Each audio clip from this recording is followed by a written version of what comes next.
Hey there, Okie dokie here with Wobblecogs the Mage to present the third installation to my series called Decor Versatility Workshop, where I take random decor items and see, well, what its overall flexibility is for kid smashing. I try to bring you 3 builds and grade the decor based on how easy it was to work with. On today's episode, I have the Crucible Votive Rack, which is this item that you see right here and behind me as well.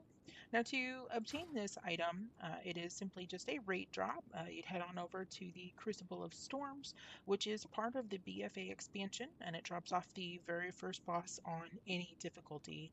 So one thing I'd like to start trying to do before we get into the builds that I make, I'd like to try adding something to this where we show you 2 builders in the wild who have used this item in fun ways to help elevate their spaces. So to begin with, let's go to our builders. All right, so starting first with Overpowered House over on the Horde side. This is going to be plot number 46. Now, the room within this house, it is a cave tunnel, which you can see here. It leads you further into their dungeon-style home, which I praise for this build. If you get the chance to see this whole home, the immersion is simply just great here.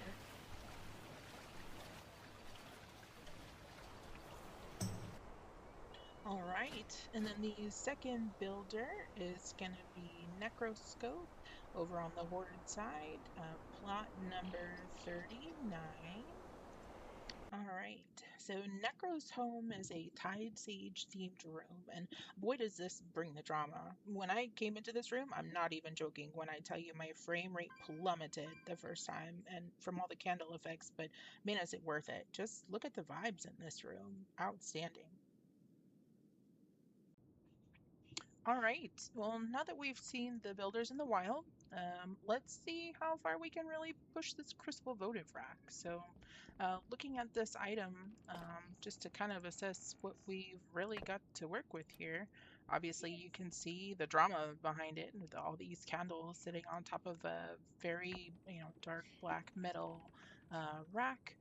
So I think one of the first things I'd like to do with this item is take it and probably just flip it. So just take this and rotate it here. And then I want to sync it so that I can hide all of these candles right here. So in doing that, we kind of start to notice we've got 3 very little prominent sections where it's just these kind of almost looks like legs. So I think what I'd like to do is probably turn this into some bar stools. So taking my first little item right here, probably gonna put this on top and then sync it so I can see where the bars are going to be placed ultimately for this item. Looks like I need to increase the size slightly, maybe do 2 just to make sure that it looks good. I think that's placed pretty well inside of the item. So now we're gonna raise it up here. So we get this cute little bar stool. So it's really night elf themed. I think I kind of want to scooch it over a little just to fix the placement. So a little 3-pronged stool. Now you don't have to just use obviously this one type. You could make so many different types of stools. You could have, all 3 be the same type of stool for your bar, or, you could make them completely different, or you could, simply just do whatever you want with it. But anything that can be placed on top of these probably would, mostly work. I'll let you play with that and determine which one of these that you think that you like best. But here's the little troll item. So this is, I believe, from there's a major soul stool, and then this item. Wait, what was this? Wood blocks. I think this is from the Abundance event, so I thought it was pretty cool looking. I'll go on top of the stool right here and make sure the placement on that looks pretty good. Yeah, I think that looks good. So raise that up. And then this one, I think we'll obviously need to increase its size so that it fits pretty well on top of these little prongs here. Raise that up a bit so you get the legs underneath. But yeah, so you can obviously turn this into, a set of 3 stools, pick whichever design that you like best, or maybe use something completely different entirely for this, and then, play with it. Yeah, that's the goal of this for sure. And then for the second build, obviously we've got these naturally elegant doormats here, which a favorite of a lot of the builders, very trendy right now. So in doing the same technique that we came up with the 3 here, I think instead of separating them this time, what I would probably like to do is maybe leave myself with a little more, maybe sink it slightly to there. So it's giving us this kind of almost like a bar in the front here. Maybe go ahead and do maybe probably like 150, because I think what this kind of looks like to me is almost like a table. Like this could be, something there. So we're gonna do that, and then we're gonna take our rugs. I'm gonna turn them this way and try.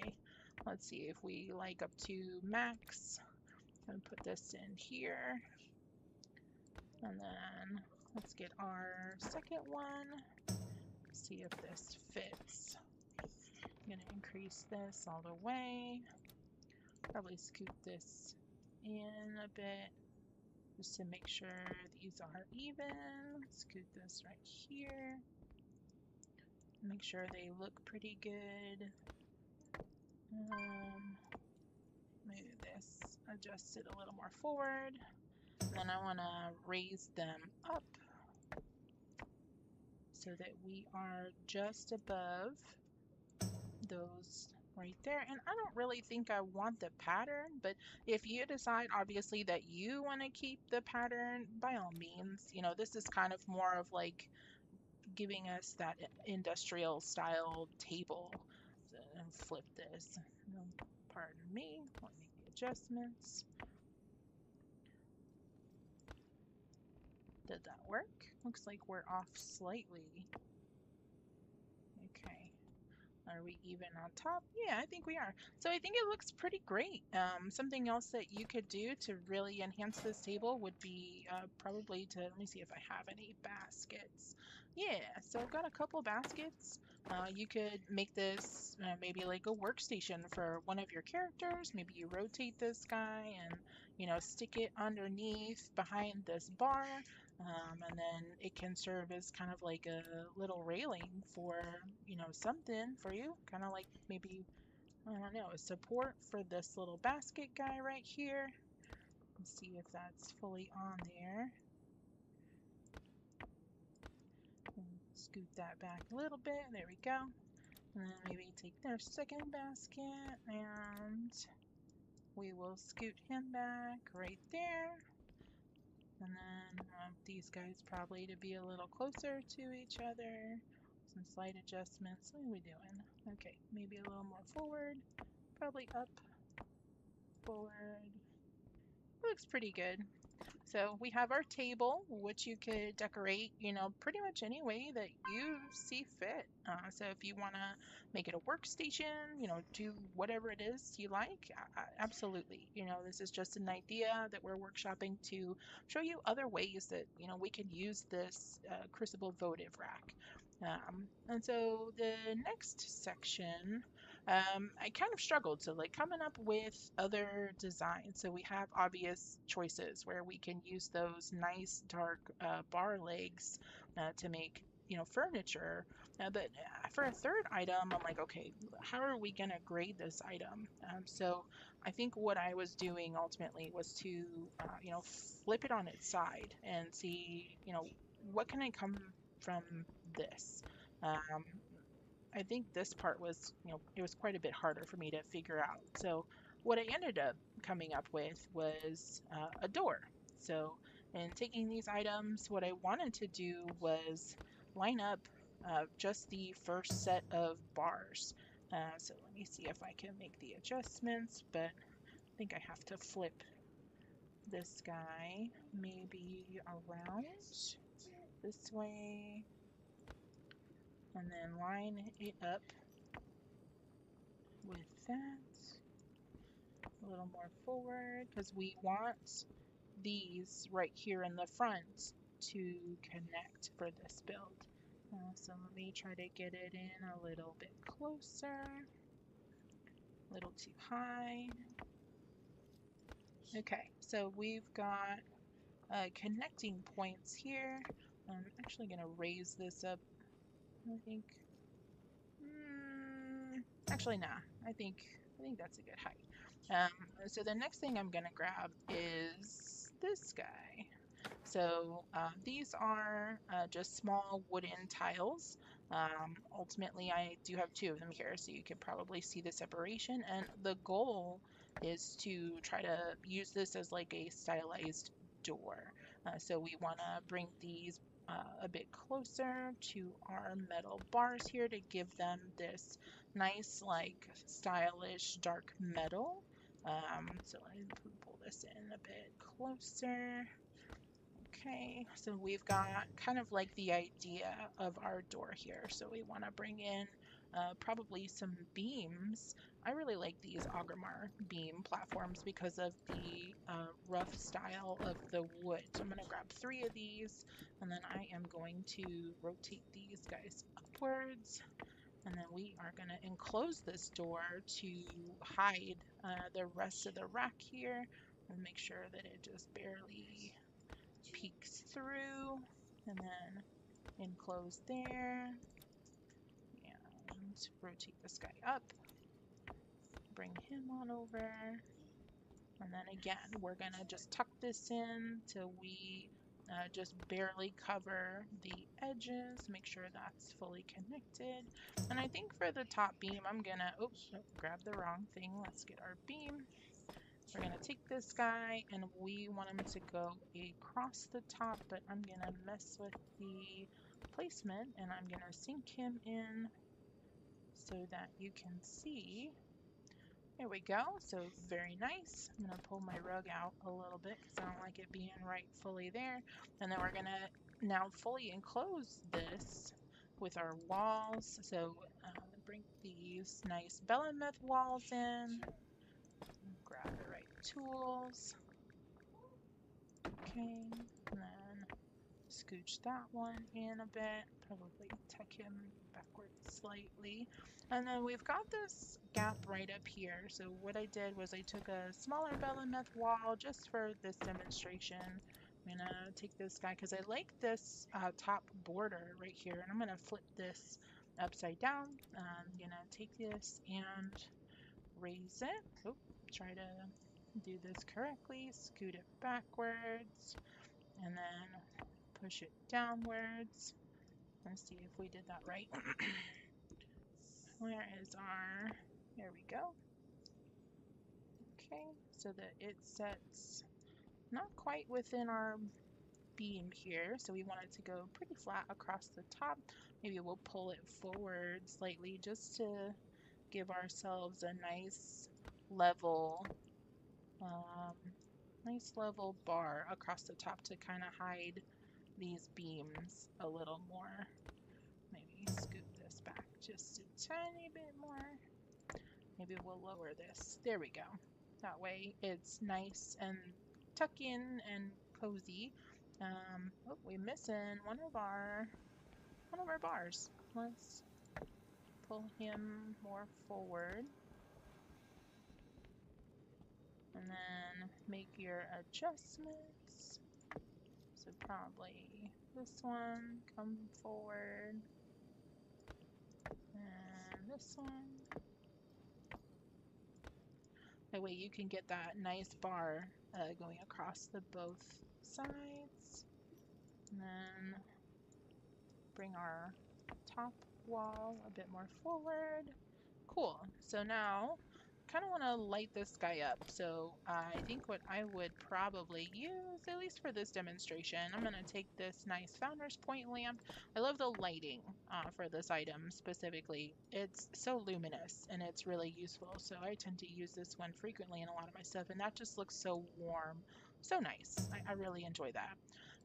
Since we've got our nice, little green rug here, I think another thing I'm going to use is going to be this Ulatek ivy.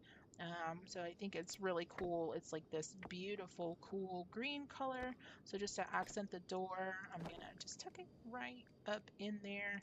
I think that looks pretty good. Now, with most doors, as obviously they need a handle. So we've got a couple of options that I've already picked out here. We have this ornate cind or eye sconce, and then I have a simple, just mysterious cind or a candlestick. So we're gonna try this one first.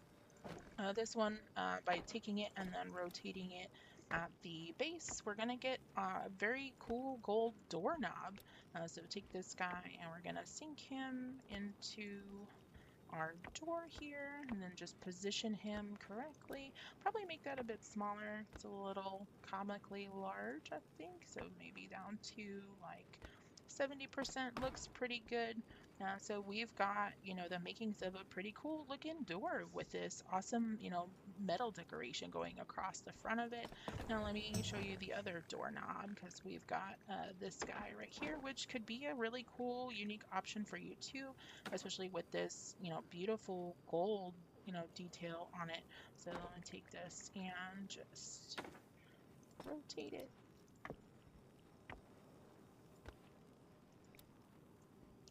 And then we are gonna sink this guy into our door. Probably make that quite a bit smaller. Let's try 70, see if we like that. Maybe a bit smaller. Go down to maybe rotate a little more just to try to get a little more of that top part. Okay, so it looks pretty good. I like that handle right there. I'm going to tuck it a little more into the side. And I think, depending on where this door is for you, maybe you also want like some kind of window. So let me see what I have. I like this guy. He's a bit comically large for this, so let's maybe make him small. So we're gonna bring him and then we are gonna push him into the door so that we get that beautiful yellow glow that's coming out of the top there.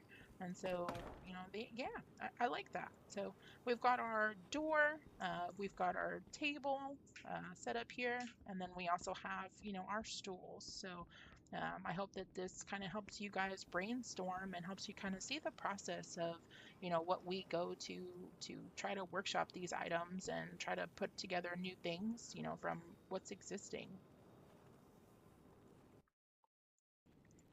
Hey guys, thanks again for joining me on this video today as a part of the series. Something that I think I'm going to probably start doing with these builds is to start grading these items based on what I feel like their true flexibility or their versatility is as far as kit smashing goes. The grading scale is probably going to be, based off of four things. So when we look at the items, we're going to say, can I couch it? Can I wall it? Can I door it? Can I floor it? And so if it meets all of these expectations, it's probably going to be an A for me. If it's not, obviously, B, C, or D. In this case, I would say with the Crucible Votive Rack, this item, while it can be used in very fun and interesting ways outside of the normal, drama that it brings to our homes, I would rank this item as a C. It's not quite as flexible as some of the other items that, obviously we have as builders to make. Obviously, the first in the series was the fresh canvas, which is phenomenal. That one is, I think, an S rank for me. The previous video we did the decorative Dornacle Opal. I think that one's probably an A plus. It kind of meets all of those expectations of it can be turned into a wall, a couch, a wall, a door, a floor. But it is, it's really in, does that, is that your style, kind of situation. And again, overall, the goal of these videos is to, have fun, trying to brainstorm what can we, really do, what can we really make with these items. I sincerely appreciate you guys joining me again for I believe this is my third part of the series. Hopefully we will see you guys again the next time for part number 4. I think we're going to be doing the one of the new stairs. So it's going to be hopefully some fun things for you guys there. But as always, thank you so much again if I didn't say it before. Happy building. Let's have some fun.